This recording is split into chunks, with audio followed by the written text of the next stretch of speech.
Good morning from Dimapur. Welcome back to my channel, welcome to our new blog. এখন সকাল বাজে 7:30 কি 7টার মতন। এখন আমরা ডিমাপুর থেকে বেরোবো কোহিমার জন্য। অ্যান্ড ওখানে গিয়ে আমাদের কিছু কাজ যা যা থাকবে, এবং আমরা কোহিমাতে 3 দিন স্টে করছি।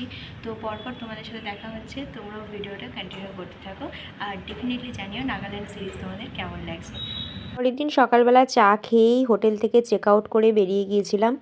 মাঝখানে তোমাদেরকে জার্নি সম্পর্কে অনেক কিছু আমি বলবো। নাগাল্যান্ডের জার্নিটা মানে ভেহিকেলস পাওয়া বা ট্রান্সপোর্টের ভীষণ সমস্যা। ট্রান্সপোর্টটাই হচ্ছে নাগাল্যান্ডের একমাত্র প্রবলেম। তো তোমরা আগে ভিডিওটা এনজয় করো। কি জায়গার কি নাম বলে? নিউ চুমু।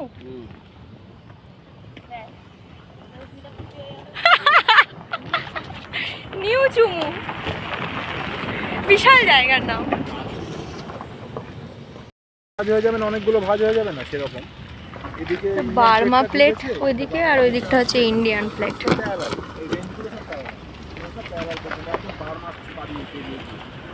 একদম সিঙ্গাপুর পর্যন্ত আছে।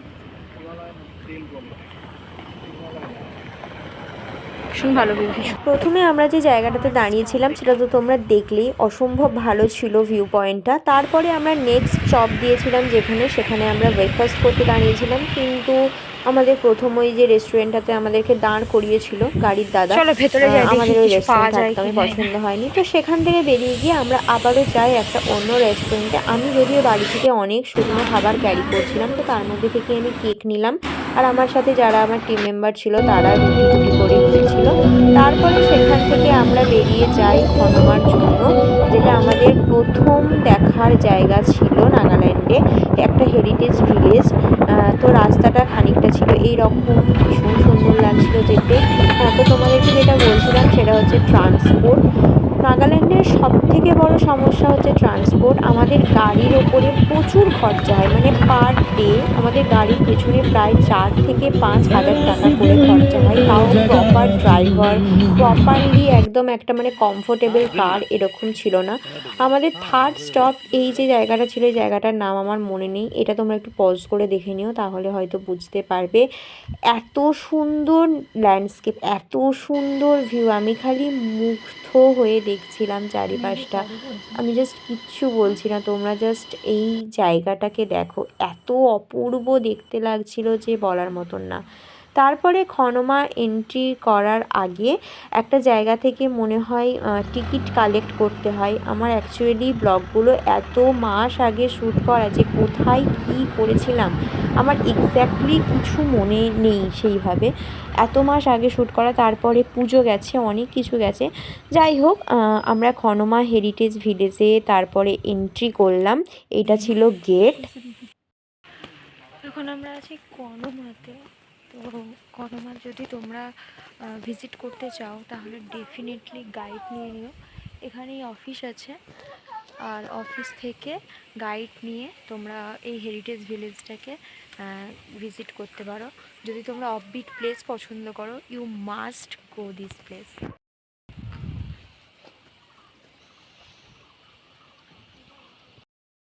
কনমা হেরিটেজ ভিলেজ যদি তোমরা কভার করতে চাও, যদি তোমরা হেঁটে দেখতে চাও, ডেফিনেটলি হেঁটে দেখার একটা চেষ্টা করো। তো তাহলে এখান থেকে তোমাদেরকে গাইড নিতে হবে, এবং প্রত্যেকটা গাইডের পিছনে 500 টাকা করে লাগবে। তো তোমরা গাইড নিয়ে তারপরে তোমরা হেরিটেজ ভিলেজ দেখতে যেতে পারো, যেটা এখন আমাদের করছে। এরপর আমরা হেরিটেজ ভিলেজ দেখতে যাব। Go visit a spot, a historical monument where তো যেমনটা দেখলে, খনমাতে এন্ট্রি করার পরে ওখান থেকে টিকিট কাটতে হবে। তোমাদেরকে ওখান থেকেই গাইড সাজেস্ট করে দেওয়া হবে। সাজেস্ট করে তুমি তোমার গাইডকে নিয়ে তুমি ভেতরে প্রবেশ করতে পারো। মানে যেহেতু ওটা একটা গ্রাম, ওখানে অনেক গ্রামবাসীরা থাকে।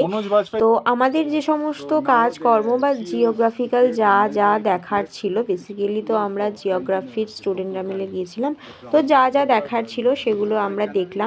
তার মাঝেই একটা আনহেভেন সিচুয়েশান তৈরি হয়ে যায়, সেটা হচ্ছে বৃষ্টি পড়তে শুরু করে।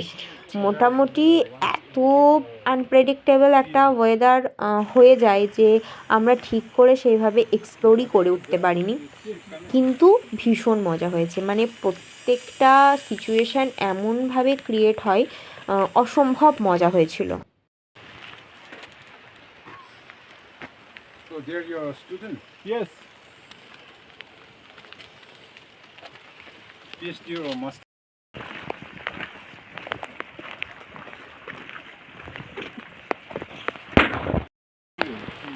And there's drinking water pipe.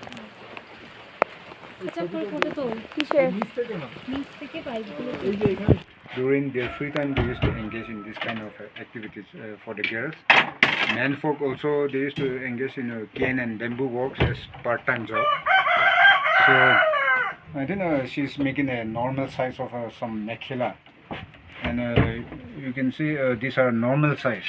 Mekhela For shawl for shoulder wrap also, but these are more costly, and then it takes more time to complete. But you see, these are replicating from the design, like these things, replicating the original design, and then What is making the price of this?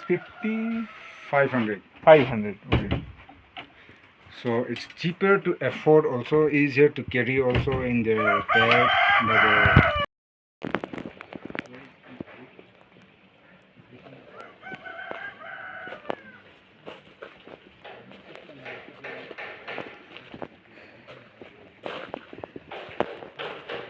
একটা heritage এলাকাটা heritage ভিলেজটা cover করতে চাও তাহলে definitely একটা guide নিয়ে নিলে সুবিধা হবে, এবং তোমরা প্রত্যেকটা জিনিস জানতে পারবে যে কোথায় কী আছে না আছে। তো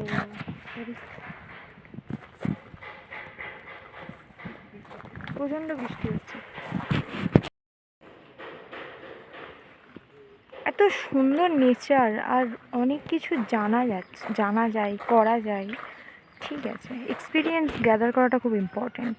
ভেতরটা অনেকটা জায়গা, তো তোমাদেরকে পুরোটাই পায়ে হেঁটে ঘুরতে হবে অ্যানাদার পার্ট। তো তারপর আমরা 5টার সময় নিচে নেমে আসি আবার। তারপর আমাদের প্রচণ্ড খিদে পেয়ে গিয়েছিল, কারণ আমরা কিচ্ছু খাইনি। তো ওখানেই আশেপাশে কিছু খাবার জায়গা রয়েছে যেখানে তোমরা ম্যাগি এই জাতীয় খাবারগুলো খেতে পারো। এবং সবথেকে বড় কথা, প্রত্যেকটা মানুষ, মানে ওখানে যারা সদস্য বা গ্রামবাসী, টুরিস্টদের সাথে এত ভালো ব্যবহার, এটা হচ্ছে সব থেকে বড় কথা। তারপরে আমাদের যে জুলুক বলে একটা জায়গা যাওয়ার কথা ছিল, কিন্তু অনেকটা অন্ধকার হয়ে গিয়েছিল পুরো চারদিকে রাস্তা, মানে খুব একটা যেহেতু বৃষ্টি হচ্ছিল সেহেতু খুব একটা কন্ডিশন ভালো ছিল না।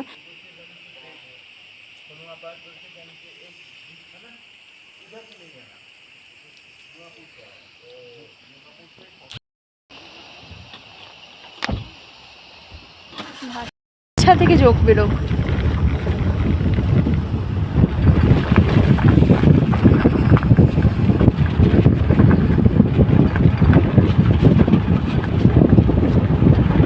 যেহেতু জুলুক আর যাওয়া হলো না, অনেকটা রাত হয়ে যাচ্ছিল বলে, আর বেশি কেউ ছিলও না কোনো টুরিস্ট, তো আমরা ব্যাক করি, আমরা জুলুকটা স্কিপ করি। তো রাস্তায় আস্তে আস্তে আরও অন্ধকার হয়ে যায়, আর একদম মানে জঙ্গল পাহাড়ের মাঝে ব্যাপারটা, সূর্যটা অস্ত যাচ্ছে, ভয় হয়ে যায়। তোমরা সিচুয়েশনটা ফিল করতে পারো নাকি দেখো ভিডিওতে।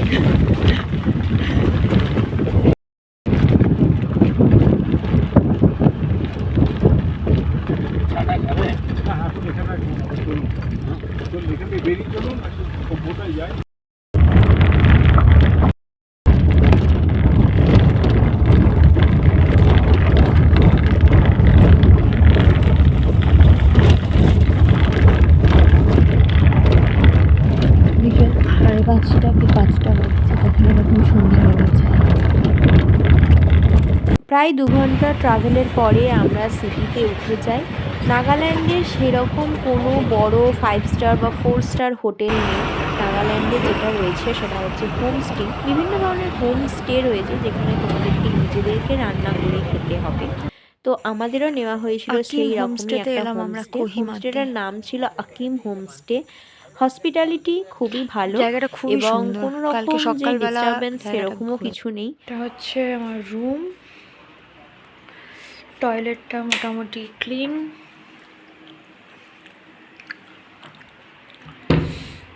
ডাবল বেড, মেসি হয়ে গেছে একটু, ঠিক আছে। হোমস্টের ধারণাটাই আমার মধ্যে ছিল না। স্যান্ডউইচ গ্রিলারও দিয়ে দিয়েছে, মানে এরকম প্রপার তুমি করো খাও। বাড়িটাতে বেশ ঠান্ডা। সত্যি হোমস্টে যে কীরকম হয় সেটা আমার মধ্যে কোনো ধারণাই রান্না ছিল না। হচ্ছে তো এখানে। রান্নারও কিছু ইনগ্রিডিয়েন্টস দিয়ে দিয়েছিল যেগুলোতে না, রান্না ভিডিও করে করছি। নিজেদেরকে খেতে হবে রাত্রিবেলা।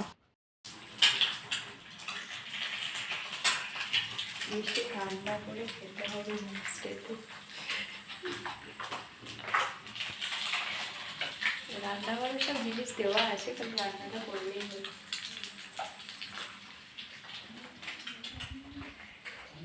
আমরা মোটামুটি এলাম 7:30 8টার সময়, তারপরে এসে স্নান করে ফ্রেশ হয়ে 10টার সময় রান্না বসেছে, খিচুড়ি আর ডিম ভাজা। এছাড়া আর বেশি কিছু করার মতন ক্ষমতা কারোরই নেই। কালকে আবার 8:30 9টার সময় উঠতে হবে। তো এরপরে খাবো দাবো, ডিনার করবো, শুয়ে পড়বো। আর তোমরা ডেফিনেটলি জানিও আজকের ভিডিওটা তোমাদের কেমন লাগলো। যদি ভালো লেগে থাকে তাহলে লাইক কমেন্ট এবং শেয়ার আর সাবস্ক্রাইব করে দিও। আর জানিও নাগাল্যান্ড সিরিজের ডে 2 তোমাদের, না ডে 1 তোমাদের কেমন লাগলো। তো দেখা হচ্ছে পরের কোনো ব্লগে। ততক্ষণ ভালো থেকো, টাটা।